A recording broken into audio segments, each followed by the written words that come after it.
Hello friends and students, আজকের ক্লাসে তোমাদের আরেকটা স্টিল লাইফ করে দেখাবো। স্টিল লাইফটা একটা পেন্সিল দিয়ে, অনলি চারকোল পেন্সিল দিয়ে পুরো ড্রয়িংটা আমি করে দেখাবো। ফার্স্ট একটু লাইটলি আমি এইচবি পেন্সিল দিয়ে স্কেচটা করে নিচ্ছি, তারপরে ড্রয়িংটা পুরো কমপ্লিট করব। তার আগে তোমাদের বলে রাখি, তোমরা যারা চ্যানেলের নতুন স্টুডেন্ট আছো চ্যানেলটা অবশ্যই লাইক করবে, কমেন্ট করবে এবং যাদের সাবস্ক্রাইব করা নেই সাবস্ক্রাইব করে দেবে, তাহলে নতুন নতুন ড্রয়িং তোমরা শিখতে পারবে। আর যাদের সাবস্ক্রাইব করা আছে তাদেরকে অনেক ধন্যবাদ, তারা তো নিশ্চয়ই নতুন নতুন ড্রয়িং তোমরা শিখতে পারছো। দেখো ফার্স্ট একটা এখানে আমি কী থাকবে অবজেক্টগুলো দেখে নাও। ফার্স্ট একটা ফ্লাওয়ার ভাস থাকবে, নিচে একটা বক্স থাকবে, একটা বটল থাকবে, আর এর পাশে একটা তেলের ক্যান থাকবে, পেছনে একটা সিসি থাকবে, বড় কাঁচের সিসি। কাঁচের সিসিটা করলাম, এদিকে একটা তোমার এই তেল রাখার ক্যান করলাম, এখানে একটা ভাস বানাচ্ছি। দেখো কীভাবে, এখানে তিনটে রোজ আছে, তিনটে গোলাপ ফুল আছে, আর এর নিচে একটা ছোট ফেভিক্রিল বা কাঁচের শিশি বলতে পারো। ঠিক আছে, বাস হয়ে গেল স্কেচটা।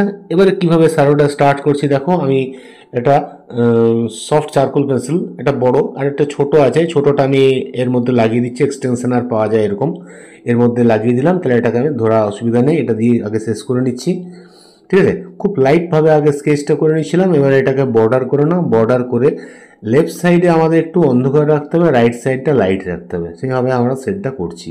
স্ট্রোকগুলো ফলো করে কীভাবে করছি, এর সঙ্গে একটা ব্লেন্ডার ইউজ করবে, ব্লেন্ডার দিয়ে ভালো করে সঙ্গে সঙ্গে মিশিয়ে যাবে, তাহলে জিনিসটা ক্লিয়ারিটি হয়ে যাবে। আর হোয়াইট পোর্শনগুলো যে লাইট পড়ছে এগুলো হোয়াইট ছেড়ে রাখবে, হাইলাইটস, তাহলে তোমাদের ছবিটা স্টিল লাইফটা দাঁড়িয়ে যাবে। ঠিক আছে, স্টিল লাইফটা খুবই দরকার আঁকা, কারণ এটা ফিফথ ইয়ার সিক্সথ ইয়ার এক্সামে আসে, স্টিল লাইফ এভাবে আঁকতে দেয়, তাই সেই জন্য তোমাদের এটা আমি করে দেখাচ্ছি। হ্যাঁ, কীভাবে কত ইজিলি কম সময়ে করা যায়। এটা আমার করতে মোটামুটি 40 মিনিট লেগেছে, 40 মিনিটসের মধ্যে ড্রয়িংটা হয়ে গেছে, তোমাদের 8 মিনিটের মধ্যে ড্রয়িংটা আমি দেখাচ্ছি। ঠিক আছে, এই ভাসটা হয়ে গেল। ভাসটার প্রথমে লাইট স্কেচ করে নিয়েছি, তারপরে এটাকে শ্যাডোগুলো দেখো লেফট সাইডে ডার্ক করছি, স্ট্রোকগুলো ফলো করো, আর রাইট সাইডে হালকা রাখছি। হ্যাঁ, তাহলে ফ্লাওয়ার ভাসটা হয়ে যাবে। দেখো নিচের এই দিকগুলো একটু ডার্ক হবে, একটু সার্কেল সার্কেল করে ফ্লাওয়ার ভাসটা করবে, যেহেতু আমাদের গোল ফ্লাওয়ার ভাস।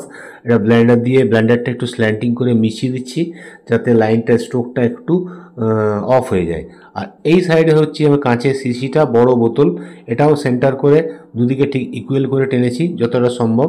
হ্যাঁ, আর এটা চেষ্টা করবে দুটো যেন ইকুয়াল হয়, ছোটো বড়ো যেন না হয়ে যায়, সেভাবে করছি। প্রথমে নর্মাল পেন্সিল দিয়ে করেছি, কারণ এই চারকোল পেন্সিলটা ইরেজার দিয়ে খুব ভালো মোছা যায় না, মোছা যায় তো ক্লিয়ার হয় না, দাগ থেকে যায়। ওই জন্য আমি নর্মাল পেন্সিল দিয়ে প্রথমে হালকা একটু রাফ স্কেচ করে নিয়েছি, তাহলে প্রবলেম হবে না। আর এটা হচ্ছে আমার পাশে একটা অয়েলের যে ক্যান আছে তার শ্যাডো পড়ছে, শ্যাডোর রিফ্লেকশনটার জন্য ওর মধ্যে আরেকটা ক্যান আমাদের আঁকতে হচ্ছে। ঠিক আছে, আচ্ছা এইভাবে সেটটা থাকা স্ট্রোকটা কীভাবে করছি করো। লেফট সাইডে একটু ডার্ক আছে বলেছি আগে, রাইট সাইডেও একটু শ্যাডোর জন্য ডার্ক ফেললাম, আর স্ট্রোকটা যেভাবে টানছি ওইভাবে ফলো করবে, আর ব্লেন্ডার দিয়ে মিশিয়ে যাবে। আচ্ছা, এখানে আর একটা যে তেলের ক্যানটা, যেটা অরিজিনাল ক্যান, সেটা আমি করছি। দেখো ওটা সেটটা কীভাবে আছে, ক্যানের চেহারাটা কীভাবে আছে, প্লাস্টিকের ক্যান, স্ট্রেট নিচে নেমে গেছে, নিচটা একটু গোল ভাব আছে, স্কেল দিয়ে টেনে নেবে, তাহলে স্ট্রেটটা সোজা হয়ে যাবে। ঠিক আছে, বাস এখানে এদিকটা লেফট সাইডে হালকা হালকা একটু শ্যাডো দিয়ে দাও, খুব বেশি শ্যাডো দরকার নেই, হালকা শেড দিয়ে ব্লেন্ডার দিয়ে এটাকে মিশিয়ে দাও, বাস হয়ে গেল। আচ্ছা, এবারে এটার পরে করব আমাদের নিচের পোর্শনটা টেনে নেব সোজা, ছায়াটা বাদ দিয়ে। আর এবারে করব সাইডে বটলটা, যে কাঁচের সিসি একটা যে আছে, সিসিটা তোমার ফেভিক্রিল কালারের সিসি বলো, যে কোনো সিসি, একটা সিসি আছে, ওটা ওপরটা থ্রেডগুলো লাইন লাইন দিয়ে দিলাম, নিচে স্ট্রেট লাইন, নিচটা গোল দিয়ে দিলাম, লেফট সাইডটা ডার্ক করে দিলাম, আস্তে আস্তে জিনিসটা হালকা করে দিলাম, তারপর এটাকে ব্লেন্ডার দিয়ে মিশিয়ে দিলাম, বাস হয়ে গেল সিসি। কত সুন্দর ইজিলি ড্রয়িং দেখো, অথচ একটা পেন্সিল দিয়ে কত সুন্দর একটা স্টিল লাইফ তৈরি হয়ে যায়। আচ্ছা, এখানে একটা বক্স আছে, বক্সটা ঠিক যেন ইকুয়াল হয়, দেখো কীভাবে টানছি, স্ট্রোকগুলো ফলো করবে, এদিকের লাইন এদিকের লাইনের সঙ্গে প্যারালাল হবে, এদিকের লাইনের সঙ্গে এটা প্যারালাল হবে, আবার এই লাইনের সঙ্গে এটা প্যারালাল হবে, লেফট থেকে রাইট, রাইট থেকে লেফট হবে। আর এই সাইডটা অন্ধকার আছে বলে আমি হালকা পুরোটা হালকা সেট করে দিচ্ছি, বাস দিয়ে ব্লেন্ডার দিয়ে পুরো ঘষে দাও, এই সাইডের সেটটা হয়ে গেল। আচ্ছা, এবারে এই দিকটা এই ভাসটা শ্যাডোটা পড়ছে এবং করে দিলাম, এখানে একটু কাঁচের শিশির শ্যাডো আসছে, এই কাঁচের শিশির শ্যাডো আসছে, ঠিক ঠিক জায়গাগুলো ডার্কগুলো ফলো করলে আমার লাইট অ্যান্ড সেটটা যদি ভালো হয় তাহলে স্টিল লাইফটা দারুণ হয়ে যাবে। আচ্ছা, নিচের মধ্যেও দেখো এদিকে শ্যাডো আছে, এটার একটা জারের সেট পড়ছে, এখানটা একটা ছায়া আছে, আবার এই বক্সটা এখানটা সেট আছে, বাস শ্যাডো কমপ্লিট। এবারে ব্যাকগ্রাউন্ড একটু ডার্ক করে দিলে ছবিটা আমাদের ব্রাইটনেস চলে আসবে। তাই আমি এবারে ব্যাকগ্রাউন্ডটা ডার্ক করে দেবো। ব্যাকগ্রাউন্ডটা মিডল অবজেক্টের সাইডগুলো বেশি ডার্ক করো, সাইড আস্তে আস্তে হালকা করে দাও, তাহলে জিনিসটা আমাদের খুব ক্লিয়ার, খুবই সুন্দর হয়ে যাবে।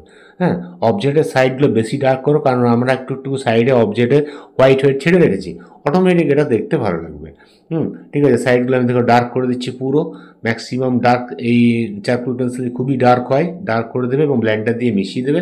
তারপরে সাইডে ক্রস একটা হাইজ্যাকিং টাইপের একটা স্ট্রোক দিয়ে দেবে, নেট টাইপের, তাহলে দেখতে ভালো লাগবে। তাহলে আমাদের ড্রয়িং কমপ্লিট হয়ে যাবে। খুবই সুন্দর স্টিল লাইফ, খুব কম সময়ের মধ্যে হয়ে যাবে, অনলি 40 মিনিটসের মধ্যে হয়ে যাবে। হ্যাঁ, খুবই ভালো। তোমাদের হয়তো 1 ঘন্টা লাগতে পারে, কিন্তু খুবই সুন্দর, মানে ইজিলি করেছি, যাতে তোমরা এটা বিগিনার স্টুডেন্টরা 5, 6, 7-এর স্টুডেন্টরা ইজিলি করতে পারো। হ্যাঁ, বড় স্টুডেন্ট তো পারবেই, তাই সোজা হবে তোমাদের। এটা স্ট্রোকটা দেখালাম কীভাবে করলাম, স্টিল লাইফটা দেখো, ফলো করো। ঠিক আছে, সাইডগুলো ভালো করে ডার্ক করে দেবে। হ্যাঁ, কোন কোন জায়গায় ডার্ক, স্কেল দিয়ে ধরে মাঝে একটা কর্নার লাইন, দেয়ালের কর্নার আছে, এটাকে আমি স্ট্রেট লাইন একটা স্কেল দিয়ে ধরে লাইনটা রেখে দিলাম। আর এর আস্তে আস্তে ওপরগুলো একটু ক্রস করে হালকা করে দাও। আর অবজেক্টের সাইডগুলো এভাবে ডার্ক হবে, তারপরে একটু ব্লেন্ডার দিয়ে ঘষে দেবে, তাহলে ডার্কটা লাইটের মধ্যে মিক্স আপটা হয়ে যাবে। তাহলে দেখতে ভালো লাগবে। আর ওপরের যে হালকা হালকাগুলো একটু খুব হালকা একটু আঁচড় দিয়ে দেবে, তাহলে ভালো লাগবে। দেখো, স্টিল লাইটটা আমাদের কমপ্লিট হয়ে গেল মোটামুটি। তোমরা আশা করি শিখতে পেরেছো, তোমরা এটা করার চেষ্টা করবে, খুবই ইজি। হ্যাঁ, তাহলে স্ট্রোকটা প্র্যাকটিস হবে এবং চারকোল পেন্সিলের কাজটাও তোমরা করতে পারবে। আর যদি অসুবিধা থাকে কমেন্ট বক্সে লিখবে, আমি তার উত্তর দেবো। ঠিক আছে, তোমরা যাতে ভালো করতে পারো চেষ্টা করবে। ঠিক আছে, তাই তোমাদের আবার বলে রাখি, তোমরা চ্যানেলে যারা নতুন স্টুডেন্ট আছো, চ্যানেলটা অবশ্যই লাইক, কমেন্ট এবং সাবস্ক্রাইব করে দেবে। ঠিক আছে, তাহলে সাবস্ক্রাইব করা থাকলে কি পরের ক্লাসে তোমরা অ্যাটেন্ড করতে পারবে। আরও সুন্দর ড্রয়িং তোমরা খুব কম সময়ে, কম আয়াসে ভালো ভালো ড্রয়িং তোমরা শিখতে পারবে। ঠিক আছে, আজ তাহলে ক্লাসটা এখানেই রাখি, পরের ক্লাসে আবার তোমাদের সঙ্গে দেখা হবে। ঠিক আছে, তোমরা সবাই ভালো থেকো, বাই বাই।